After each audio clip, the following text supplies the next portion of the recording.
Rozvoj demokracie v Poľsku umožnil vznik súkromného podnikania. A to, čo tu teraz vidíme, je jeden deň výroby, počas ktorého sa vyprodukuje až 5000 okien.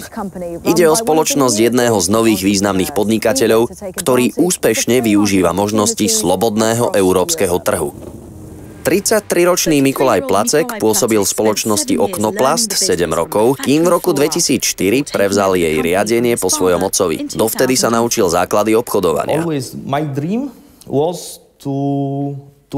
Mojím snom bolo mať firmu s medzinárodným dosahom. Vždy som chcel byť najlepší.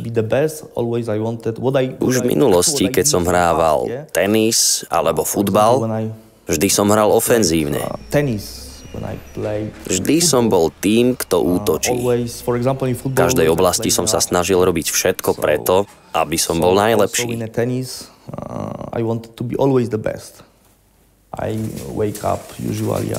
Môj deň sa začína väčšinou o 5 ráno, kedy si rád zajazdím na bicykli, no o 9 ráno som už v kancelárii.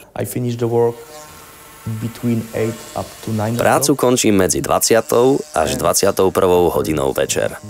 Takto teraz vyzerá môj život. Máte čas na priateľov? Keďže nemám veľa voľného času, 95% mojich priateľov je spojených s obchodom.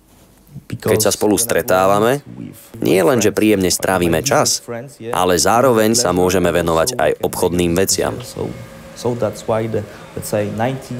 95% of my friends are from the business. Čo vás motivuje k takej náročnej práci?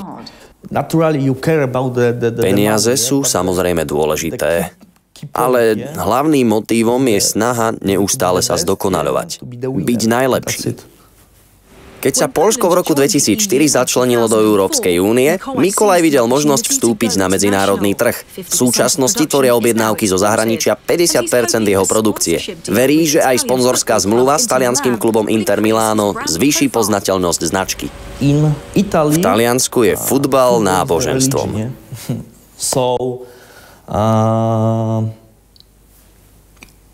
Inter Milano má približne 8-9 miliónov fanúšikov a práve oni sú potenciálnymi zákazníkmi Oknoplastu. Na čo rád míňate svoje peniaze? Ja? Ja nerád míňam svoje peniaze.